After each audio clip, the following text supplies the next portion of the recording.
YCP అధినేత Pulivendula MLA Jagan Reddy అరెస్టుకు రంగం సిద్ధమైందా? జూన్ నెలలో అరెస్టుకు ముహూర్తం ఫిక్స్ అయిందా అంటే అవుననే అంటున్నారు రాజకీయ విశ్లేషకులు. జూన్ 10 లోపు జగన్ అరెస్ట్ ఖాయమన్న వార్తలు వినిపిస్తున్నాయి.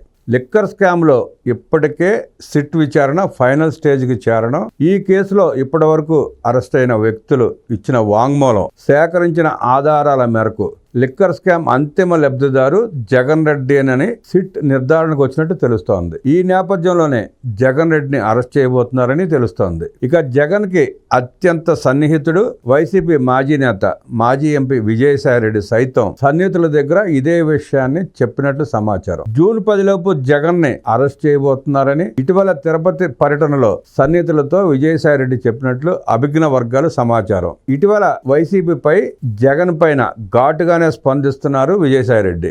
జగన్ కి నష్టం చేయాలని పార్టీలోనే కొందరు భావిస్తున్నారని ట్వీట్ కూడా చేశాడు. ఇటీవల మాజీ మంత్రి పేర్ని నాని సైతం జగన్ అరెస్ట్ పై వ్యాఖ్యలు చేశాడు. లిక్కర్ కేసులో జగన్ రెడ్డిని ఏ క్షణమైనా అరెస్ట్ చేయబోతున్నారని నానినే స్వయంగా చెప్పాడు. దీంతో వైసీపీలోనూ జగన్ అరెస్ట్పై చర్చ జరుగుతున్నట్లు తెలుస్తోంది. జగన్ అరెస్ట్ అయితే ఎలాంటి కార్యక్రమాలు చెయ్యాలనే దానిపై ఇప్పటికే వైసీపీ నేతలు వ్యూహాలు రచిస్తున్నట్లు సమాచారం. లిక్కర్ స్కామ్లో ఇప్పటికే కీలక సూత్రధారి రాజ్ కేసిరెడ్డితో పాటు పలువురు అరెస్ట్ అయ్యారు. గత ప్రభుత్వంలో కీలకంగా వ్యవహరించిన ధనుంజయ రెడ్డి, కృష్ణమోహన్ రెడ్డి, భారతీయ సిమెంట్స్ డైరెక్టర్ గోవిందప్ప బాలాజీలు అరెస్ట్ అయ్యారు. ఈ కేసులో ఇప్పటికే ఈడీ కూడా ఎంట్రీ ఇచ్చింది. బుధవారం రాజ్ కేసిరెడ్డిని దాదాపు 10 గంటల పాటు ఈడీ విచారించింది. ఈ నేపథ్యంలోనే జగన్ రెడ్డి అరెస్ట్ ఖాయమని పొలిటికల్ సర్కిల్స్ లో చర్చ జోరందుకుంది. ఈ రోజు ఆ నలుగురిని సిట్ విచారిస్తోంది ఉమ్మడిగా. ఈ విచారణలో సిట్ కి అనేక విషయాలు తెలియజేసినట్లు తెలుస్తోంది.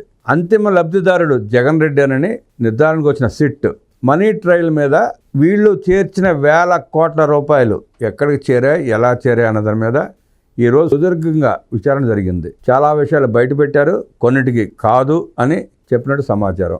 ఏది ఏమైనా రేపో ఎల్లుండో ఈ నలుగురు ఉమ్మడిగా వాస్తవాలు నిజాలు ఒప్పుకోవాల్సిన పరిస్థితి ఏర్పడబోతోంది. అంటే జగన్ రెడ్డి అరెస్ట్ విశ్లేషకులు చెప్పినట్టు జూన్ 10 లోపు అరెస్ట్ ఖాయమన్నమాట.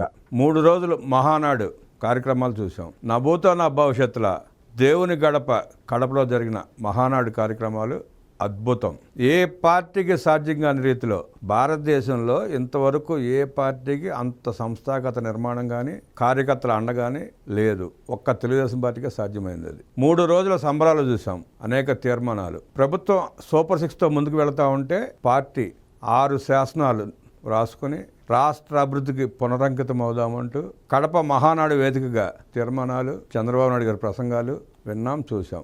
రాష్ట్రం అంతా భారీ వర్షాలు పడుతున్నా దేవుని దయతో కడపలో చల్లటి వాతావరణం, వచ్చిన కార్యకర్తలకు కానీ నాయకులకు కానీ ప్రజలకు కానీ ఇబ్బంది లేకుండా అద్భుతంగా జరిగిన తీరుని చూసాం. ఒకసారి వార్తలోకి వెళితే ఆపరేషన్ క్లీన్ పాలిటిక్స్ అన్నారు ముఖ్యమంత్రి నారా చంద్రబాబు నాయుడు. ఆపరేషన్ సింధూర్ స్ఫూర్తితో ఆర్థిక ఉగ్రవాదుల్ని ఏరేద్దామన్నారు ముఖ్యమంత్రి నారా చంద్రబాబు నాయుడు. వేల లక్షల కోట్లు దోచేసి ఎస్టేట్లకు దాకా ఎదిగారన్నారు తెలుగుదేశం పార్టీ జాతీయ అధ్యక్షులు నారా చంద్రబాబు నాయుడు. ఇటుక పేర్చి రాష్ట్రాన్ని పునర్నిర్మిస్తున్నాం. భూ వివాదాలతో ప్రజలు అల్లాడిపోయారు. వచ్చే మహానాడు నాటికి రాష్ట్రంలో ఉన్న భూ సమస్యలన్నీ పరిష్కారం కావాలన్నారు మహానాడు వేదికగా ముఖ్యమంత్రి చంద్రబాబు. అభివృద్ధి కొనసాగాలంటే సుస్థిర ప్రభుత్వం ఉండాలి. 5 ఏళ్ళకోసారి ప్రభుత్వం మారితే వచ్చే పాలకుల విధ్వంసాల వల్ల రాష్ట్రం అభివృద్ధి కుంటుపడుతుందంటూ 2014 నుంచి 2019 దాకా జరిగిన అభివృద్ధిని 2019 తర్వాత వచ్చిన ప్రభుత్వం ఎలా నాశనం చేసిందో చూసాం. దాన్ని దృష్టిలో పెట్టుకుని ప్రజలకు గుర్తు చేస్తూ ప్రభుత్వం సుస్థిరంగా 2 దశాబ్దాలు ఉంటే రాష్ట్ర దశ మారుతుందని చంద్రబాబు నాయుడు గారు ఉద్ఘాటించారు. వైకుంఠపాళి అభివృద్ధి వద్దు, అభివృద్ధి నిరంతరం కొనసాగాలి. నిరంతరం కొనసాగాలంటే సుస్థిర ప్రభుత్వం ఉంటేనే సాధ్యమవుతుంది. కడప టీడీపీ అడ్డాని మహానాడు వేదికగా నిరూపించాం అన్నారు ముఖ్యమంత్రి. 1-2 సార్లు మినహా తెలుగుదేశం పార్టీ ఆవిర్భావం తర్వాత కడపలో అత్యధిక స్థానాలు గెలుచుకున్న చరిత్ర ఉంది. 1-2 పర్యాయాలు మాత్రమే కొన్ని తక్కువ సీట్లు వచ్చాయి. కడపలో ఆదరించిన జనాల రుణం తీర్చుకుంటామన్నారు చంద్రబాబు. రాయలసీమ అభివృద్ధికి మహానాడుకు వేదికగా బ్లూ ప్రింట్ రిలీజ్ చేశారు. గత పాలకుల నిర్లక్ష్యం వల్ల కొట్టుకుపోయిన అన్నమయ్య గేట్లని పునర్నిర్మించి అన్నమయ్య ప్రాజెక్టుని తిరిగి నిర్మిస్తామన్నారు చంద్రబాబు. జూన్ 12 లోపు కడప స్టీల్ ప్లాంట్ ప్రారంభిస్తామన్నారు.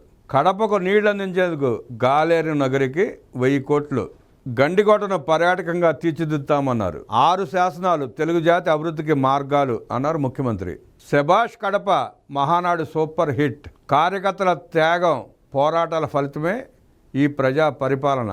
జనసంద్రమైన కడప మహానాడు. పసుపు పండగల ముగింపు సభ.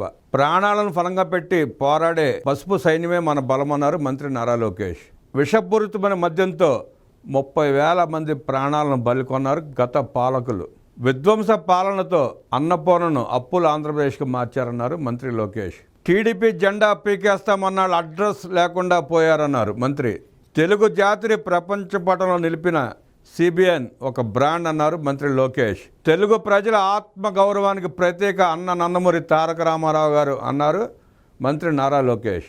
ఏడాదిలోనే 8,50,000 కోట్ల రూపాయలు పెట్టుబడులు సాధించామన్నారు మంత్రి. సుస్థిర ప్రభుత్వం కొనసాగింపుతోనే రాష్ట్రం అభివృద్ధి చెందుతుందన్నారు నారా లోకేష్. రెడ్ బుక్ కాదు, రెడ్ కలర్ చూసినా వాళ్ళకి నిద్ర పట్టడం లేదన్నారు మంత్రి లోకేష్. కడప మహానాడుపై యువనేత నారా లోకేష్ సింహ గర్జన. కడప మహానాడును సూపర్ సక్సెస్ చేసిన కమిటీలు, నాయకులు, కార్యకర్తలకు అభినందనలు తెలిపారు జాతీయ ప్రధాన కార్యదర్శి నారా లోకేష్. గాలికి పట్టిన గతే జగన్ రెడ్డికి పడుతుందంటూ ధ్వజమెత్తారు ఆంధ్రప్రదేశ్ రాష్ట్ర అధ్యక్షుడు పల్లా శ్రీనివాసరావు యాదవ్. చంద్రబాబు అనుభవం, లోకేష్ యువ నాయకత్వంలో ప్రగతి బాటలో ఆంధ్రప్రదేశ్ పరుగులు తీస్తోందన్నారు పల్లా శ్రీనివాస్. యువనేత ప్రవేశపెట్టిన 6 శాసనాలు భవిష్యత్తులో తెలుగుదేశం పార్టీకి మార్గదర్శకాలు. కడప జిల్లా అభివృద్ధికి టీడీపీ కృషి చేస్తుందన్నారు పల్లా. కడపలో దిగ్విజయంగా మహానాడు సహకరించిన అందరికీ ధన్యవాదాలు తెలిపారు ఆంధ్రప్రదేశ్ రాష్ట్ర అధ్యక్షులు పల్లా శ్రీనివాసరావు యాదవ్. తెలుగుదేశం పార్టీకి ప్రజా ఉద్యమాలు, పోరాటాలు, గెలుపులు కొత్త కాదు. గత ప్రభుత్వంపై 5 ఏళ్లు పోరాటం చేశాం.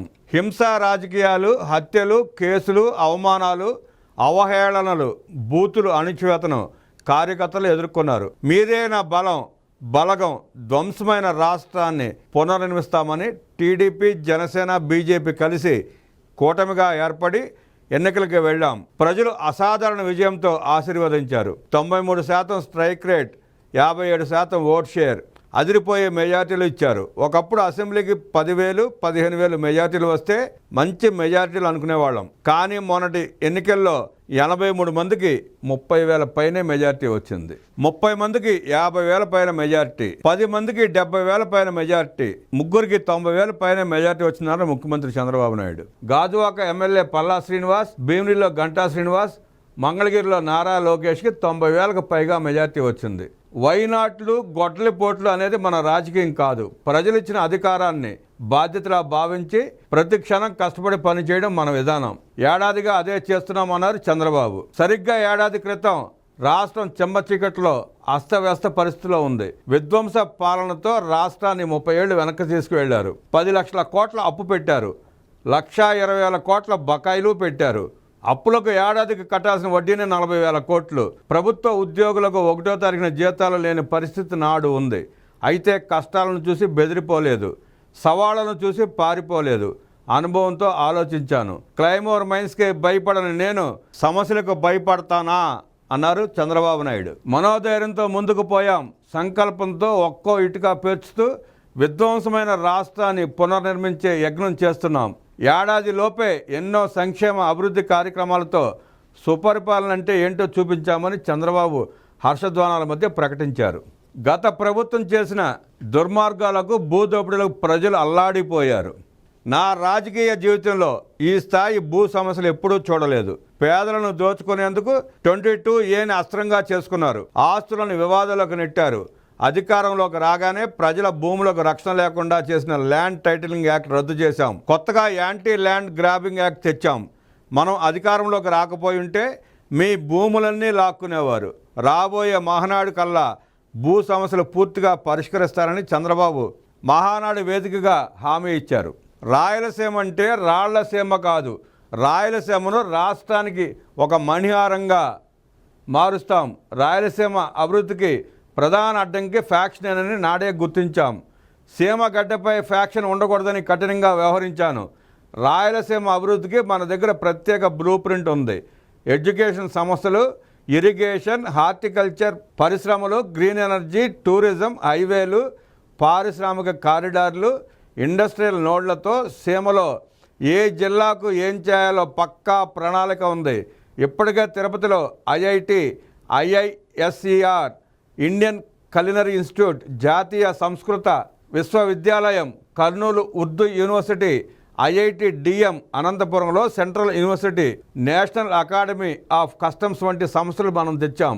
కడపలో హజ్ హౌస్ మొదలుపెట్టి 90% నిర్మిస్తే గత ప్రభుత్వం దాన్ని పూర్తి చేయలేదు. 6 నెలల్లో హజ్ హౌస్ పూర్తి చేస్తాం. లేపాక్షి, ఓర్వకల్ కారిడార్లో defence, aerospace, electronic city, automobile పరిశ్రమలు, డ్రోన్ సిటీ, గ్రీన్ ఎనర్జీ ప్రాజెక్టులు తీసుకొస్తాం. కర్నూలులో హైకోర్టు బెంచ్కు కేంద్రానికి ప్రతిపాదనలు పంపాం. ఆ రోజు ఓబులాపురం మైన్స్ పేరుతో దొంగ వ్యాపారం చేసి ఇనుప ఖనిజాన్ని విదేశాలకు తరలించారు. ఆ స్కామ్లో భాగస్వాములు జైల్లో ఉన్నారు. కడప స్టీల్ ప్లాంట్కు నేను శంకుస్థాపన చేస్తే మళ్ళీ భూమి పూజ చేసి నాటకాలు ఆడారు. 12లోగా కడపలో స్టీల్ ప్లాంట్ పనులు ప్రారంభిస్తాం. ఫేజ్ 1లో 4,500 కోట్లతో, ఫేజ్ 2లో మరో 4,500 కోట్లతో స్టీల్ ప్లాంట్ నిర్మిస్తాం. ఇది పూర్తి చేసి 6,000 మందికి ఉద్యోగ ఉపాధి అవకాశాలు కల్పిస్తాం. కొప్పర్తి, ఓర్వకల్ ఇండస్ట్రియల్ నోడ్ల అభివృద్ధి పనులు 5,000 కోట్లతో జరుగుతున్నాయి. నీటి విలువ, రైతు కష్టం విలువ తెలిసిన పార్టీ తెలుగుదేశం. రాయలసీమకు సాగునీళ్లు ఇవ్వాలని మొదట ఆలోచన చేసిందే ఎన్టీఆర్. సీమకు నీళ్లు ఇస్తాం. తెలుగు గంగ, కేసీ కెనాల్ అభివృద్ధి, హంద్రీ నీవా, గాలేరు నగరి, మచ్చుమరు లిఫ్ట్ వంటి ప్రాజెక్టులు టీడీపీ హయాంలో చేపట్టినవే. వేదవతి, అలగనూరు, గండికోట లిఫ్ట్ ప్రాజెక్టులు మన చోరవే. వైసీపీ ప్రభుత్వ నిర్లక్ష్యంతో కొట్టుకుపోయిన అన్నమయ్య ప్రాజెక్టును పునర్నిర్మిస్తాం. నాటి మన ప్రభుత్వంలో రాయలసీమ సాగునీటి ప్రాజెక్టులపై 12,441 కోట్లు ఖర్చు చేస్తే జగన్ రెడ్డి ఖర్చు చేసింది కేవలం 2,000 కోట్లు మాత్రమే. సీమలో ప్రతి ఎకరాకు నీళ్లు ఇవ్వాలని పోలవరం, బనకచెర్లకు రూపకల్పన చేశాం. వంశధార నుంచి పెన్నా వరకు నదుల అనుసంధానం జరుగుతుంది. నేను సంకల్పం చేస్తే వదలను. హంద్రీనివా సుజల స్రవంతి ఫేజ్ 1, ఫేజ్ 2 కోసం 3,873 కోట్లతో పనులు చేస్తున్నాం. గాలేరు నగరి పనులు పూర్తి చేసి జలాలు కడపకు తీసుకురావడానికి అవసరమైన 1,000 కోట్లు ఇప్పుడే విడుదల చేస్తున్నాను. రాయలసీమను ఉద్యానవన పంటలకు చిరునామాగా చేస్తాం. గండికోట ఏపీ గ్రాండ్ క్యానియన్, దీన్ని ఉత్తమ పర్యాటక ప్రాంతంగా తీర్చిదిద్దుతాం. అక్కడే శ్రీకృష్ణ దేవరాయలు 100 అడుగుల విగ్రహం పెట్టి ప్రజల అభిమతం నెరవేరుస్తాం. తిరుపతి, ఒంటిమిట్ట, కాళహస్తి, కాణిపాకం, శ్రీశైలం, అహోబిలం, మంత్రాలయం, పుట్టపర్తి క్షేత్రాలను టెంపుల్ టూరిజం కింద అభివృద్ధి చేస్తాం. సీమలో రాబోయే రోజుల్లో పేదరికం ఉండదు. రాష్ట్రానికి మణిహారంగా తయారు చేస్తాం. ప్రజల జీవితాలు మార్చేది మంచి పాలన, మంచి పాలసీలు మాత్రమే. కులం, మతం, ప్రాంతం కాదు. అందుకే ప్రజలు ఏ పార్టీ మంచి చేస్తుంది, ఏ పాలకుడు అభివృద్ధి చేస్తాడు అనేది చూడాలి. 2019లో తెలుగుదేశం రాకపోవడం వల్ల ఎంత నష్టపోయారో ప్రజలు మర్చిపోకూడదు. 2004 వరకు తెలంగాణలో టీడీపీ చేసిన అభివృద్ధి ఆ రాష్ట్రాన్ని ఎకానమీలోనే, దేశంలోనే నెంబర్ 1 చేసింది. నాడు గెలిచి ఉంటే ఇప్పుడు మనం చెప్పుకున్న పనుల్లో అనేకం గతంలోనే పూర్తయ్యేవి. తెలుగుదేశం అధికారానికి దూరమైన ప్రతిసారి రాష్ట్రం అంధకారంలోకి వెళ్ళిపోతుంది. అందుకే చెబుతున్న మంచి పాలకులు కొనసాగాలి. అభివృద్ధి అనేది వైకుంఠపాళి కాకూడదు. అప్పుడే అనుకున్న ఫలాలను ప్రజలకు అందుతాయని పార్టీ జాతీయ అధ్యక్షుడు ముఖ్యమంత్రి చంద్రబాబు నాయుడు మహానాడు వేదికగా స్పష్టం చేశారు.